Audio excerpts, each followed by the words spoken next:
I am Dr. Rohit. Today we are going to discuss one very interesting topic, choroid plexus tumor. So here we are with our choroid plexus tumor. So choroid plexus tumor are classified under the non-astrocytic glial neoplasm. Non-astrocytic glial neoplasm have three main tumors: oligodendroglioma, ependymal tumor, and choroid plexus tumor. Today we are more interested to learn about the choroid plexus tumor.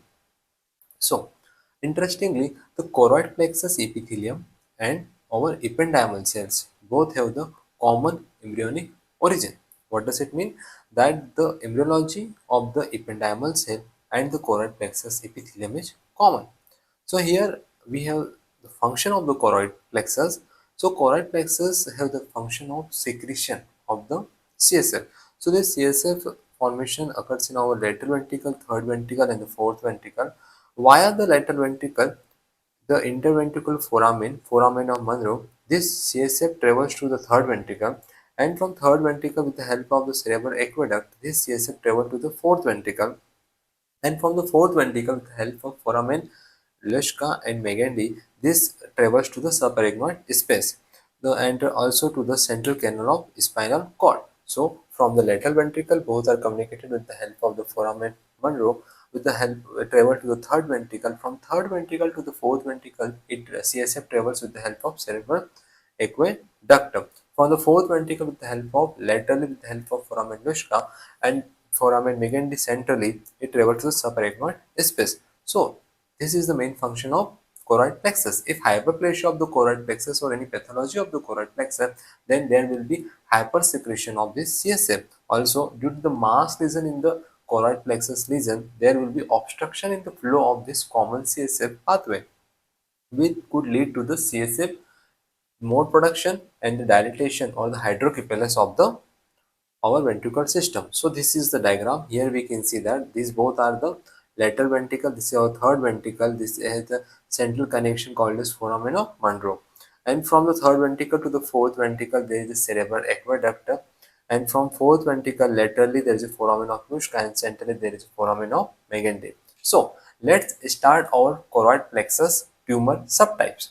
Choroid plexus is subclassified under the histologic subtypes and the molecular subtype. They both look alike, just have the two different names. First one is histological subtypes. So histologically, choroid plexus has the choroid plexus papilloma, atypical choroid plexus papilloma, and the choroid plexus carcinoma. While the molecular subgroups are very simplified as the pediatric low risk choroid plexus tumor, adult low risk choroid plexus tumor, and pediatric high risk choroid plexus tumor. They have classified under cluster 1, cluster 2, and cluster 3. So choroid plexus subtypes, first one is histological, second one is molecular.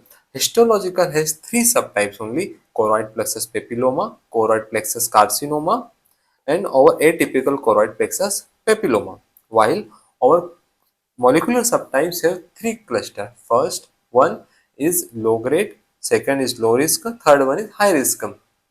First and third is for the pediatric. First one is a pediatric low risk, while third is pediatric high risk. While the cluster 2 is adult low risk choroid plexus tumor. They both are somewhat more or less are similar. Now, first we will discuss detail about the choroid plexus papilloma. So, here we can see he is laughing. So, most benign of all the choroid plexus neoplasm. So, choroid plexus papilloma is the most benign condition of the choroid plexus neoplasm. Pathology per se, location in it could occur in anywhere where his choroid plexus tissues or epithelium is normally present. But 50% cases are present in the lateral ventricle, 40% cases in the fourth ventricle, while 5% in the third ventricle. So most common is in the lateral ventricle, then in the fourth ventricle, and 5% cases in the third ventricle. In from third ventricle, it traveled cephalic and comes to the lateral ventricle. So lateral ventricle they come, so they will call as triventricular choroid plexus papilloma. So choroid plexus papilloma is a benign condition which 50% the lateral ventricle, 40% fourth ventricle, and 5% to third ventricle. And most common location of the papilloma is our trigone. So choroid plexus papilloma location also depend upon the age of the patient. if this child or infant come to us, then 80% are the chances that it choroid plexus papilloma will be in atrium of the lateral ventricle. If this adult will come to us, then the chances of the choroid plexus papilloma is either in the fourth ventricle or the CPA system. So infant, lateral ventricle, adult, fourth ventricle. Size is usually small and solitary tumor. Rarely it could, with the help of CSF dissemination, very rarely it could give the multiple choroid plexus papilloma. So choroid plexus papilloma will lead to the obstruction of the normal CSF pathway just we have discussed. In infant, this infant come to us with this gross dilatation of the cranium or increase the head circumference called as the, so they will have the head size increased or increase the intracranial pressure. While children or adult will come to us with the complaint of headache, nausea and vomiting. So we there have the two different kind of presentation with the same symptom almost. Here we can see that imaging of the choroid plexus papilloma. Here we can see well delineated lobulated intraventricular mass present here with the frond-like papillary excretions over here. So well defined lobulated mass with the frond-like papillary excretions on the gross pathology of the choroid plexus papilloma. So this is the CT scan of the choroid plexus papilloma. Here we can see that this is non-contrast CT. Mass is round to oval, well-defined, lobulated with appearing hyperdense on the non-contrast. So it could present iso to hyperdense on the non-contrast CT. With this leads to the dilatation of the CSF or hyperproduction of the CSF. This leads to hydrocephalus condition. Calcification may present in the 25% of the cases. On post contrast, here we can see that on post contrast it is showing the intense enhancement. Also one case here we can see that ill-defined or well-defined lobulated mass, hyperdense mass present with lateral ventricle, which is giving the intense enhancement of the post-contrast study. Let's discuss the interesting of MRI. On MRI T1, it will shows the iso to hypo-intense, while on T2 and FLAIR will show iso-intense or the hyper-intense. It depends on the consistency or the areas of necrosis and all. On the CPP, linear or branching flow voids will be present. It means that it is a hypervascular condition. On SWR, because of the calcium or hemorrhage, the blooming may be present or may not present, and CSF definition may be present or may not be present. So let's discuss. This is the CT scan. Here we can see that hypodense round to oval lobulated mass present in the lateral ventricle. This is the our T1 weighted image. Here we can see hypointense round to oval lobulated mass present leads to the gross dilatation of the ventricular system hydrocephalus. On T2 weighted image, here we can see that heterogeneously hyperintense mass present in the lateral ventricle, and post contrast or post gadolinium study, it is showing the intense homogeneous hyperintense enhancement. So this is our choroid plexus papilloma. Next case is here with the choroid plexus papilloma. This calcified mass present in the fourth ventricle. This is CT scan. On the T1 weighted image also we can see that this hypointense mass present in the fourth ventricle with the areas of the heterogeneity. This is the T1 weighted image which is showing the heterogeneously hyperintense mass in the fourth ventricle space. On post contrast study, this mass is showing the homogeneous enhancement. So later on it has diagnosed a choroid plexus papilloma. Now, we will discuss the next entity as the choroid plexus carcinoma. Choroid plexus carcinoma is a rare malignant tumor, almost exclusively present in the younger children. However, our choroid plexus papilloma could present either in the children or in the adult. So choroid plexus carcinoma, this child will come to us with the mutation of T53 in 50% of the cases. So it has the poor outcomes, WHO grade 3 neoplasm. So choroid plexus carcinoma, there 50% chances that there will be mutation in the T53. So on the gross pathology here we can see that we almost always it is arise from the lateral ventricle and bulky intraventricular tumor which has the areas of necrosis and hemorrhage invention into the brain parenchyma. So here we can see that this large and defined lobulated mass with the areas of necrosis and hemorrhage. Most commonly the choroid plexus carcinoma arising from the lateral ventricle and it has the invention into the brain parenchyma. So presentation, this child will come to us with increase in the head size, with the complaint of the nausea, vomiting, headache, and urination. So obstructive hydrocephalus. On imaging, it will invade through the ependyma and edema, necrosis, cyst and hemorrhage. Just we have talked about it. They will be common. So a mass, large mass, which is arising from the lateral ventricle, it has a gross, large size, ill-defined, irregular, and it will shows heterogeneous enhancement on the post-contrast study, and CSF dissemination is very common in the choroid plexus carcinoma. Let's discuss the cases. So here grossly we can see there is a ill-defined lobulated mass with the areas of necrosis invading into the adjacent parenchyma and causing the mass effect in the form of the effacement of the lateral ventricle bowing of the falx toward the contralateral left side and showing the mass effect here with the effacement of the adjacent sulcoviral spaces. This is a T2 weighted image. Here we can see that it's a heterogeneously ill-defined lobulated mass lesion present over here, which is showing the areas of the hyperintensity, indicating toward the cystic changes, and the foci hypointensity showing the calcification. On post-contrast study, this lesion is showing the intense heterogeneous enhancement.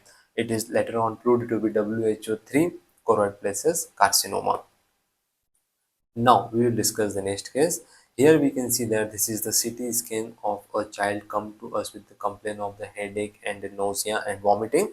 Here from the lateral ventricle a mass is arising which is invading into the parenchyma of the brain, which is showing the heterogeneous hyperdense with the existence edematous changes. Areas of the hyperdensity due to the calcification and hemorrhage, and its hypodense areas showing toward the cystic degenerative changes. This is the T1 weighted image. Here we can see that there is a hypodense large mass present arising from the lateral ventricle present in the right cerebral cortex. With this, the evidence of the areas of the hyperintensity on T1 weighted image indicating toward the proteinaceous content of the cystic degenerative changes in the this mass lesion. On T1, it is showing the large, intense, heterogeneous hyperintensity with the areas of cystic degenerative changes and the calcification foci within it, causing the mass effect. On the FLAIR imaging, it is showing the existence soft tissue soft tissues edema and CSF oozing. On post-contrast study, it is showing the heterogeneous intense enhancement with the areas of the non-enhancing indicating toward the necrosis. Also here we can see there is the post-contrast study showing the areas of the enhancement with non-enhancing area indicating toward necrosis calcification. So this is all about the choroid plexus masses. We have mainly two choroid plexus masses, choroid plexus papilloma and choroid plexus carcinoma. They both are look alike. So now discuss the differential diagnosis among the choroid plexus papilloma and choroid plexus carcinoma. First we will talk about the age. So choroid plexus papilloma can be present in adult children or infant, but more commonly they will present in the children and infant. But our choroid plexus carcinoma will present primarily in the children below the age of the 5 years, and more precisely we will talk when it will present in the below the 3 year of age group. Location per se in children's choroid plexus papilloma arise in the lateral ventricle, while in the adult they will arise in the fourth ventricle. So as an age will increase, the choroid plexus papilloma incidence will be inferiorly shifting toward the fourth ventricle from the lateral ventricle. While the choroid plexus carcinoma, they will almost exclusively will be arising from the lateral ventricle. On CT scan, choroid plexus papilloma will show iso to hypodensity and mild to contrast enhancement, while the choroid plexus carcinoma will show the heterogeneous mass, irregular, ill-defined margin with the areas of the calcification, cystic degeneration, and hypodense collection with a significant enhancement of the post-contrast study. But calcification will be common and coarse in the choroid plexus papilloma, while the calcification will be rare and minimal in the choroid plexus carcinoma. Hydrocephalus per se, common due to the CSF overproduction or obstruction in the case of the choroid plexus papilloma, while the choroid plexus carcinoma shows the large mass effect, also shows the large production of the CSF. Both the things will lead to the gross to severe grossly hydrocephalus. MRI, it will show the T1 hyso to hypointense, T2 will be hyperintense, and it will show the homogeneous enhancement on the post-gadolinium studies, while on a T1 iso to hypo and the T2 hyperintense to the areas of necrosis with the heterogeneous enhancement will be present in the case of the choroid plexus carcinoma.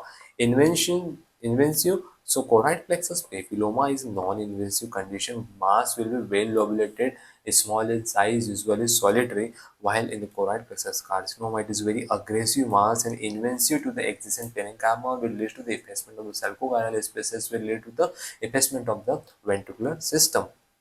In case of the mates absent in the choroid plexus papilloma, but mates are very common, so the CSF dissemination in the case of the choroid plexus carcinoma. So choroid plexus papilloma and carcinoma both are the differentials of each other, and with the help of these all points we can make our final diagnosis. Thank you so much for watching this video. I am Dr. Rohit Solanki. Kindly like, share and subscribe my YouTube channel.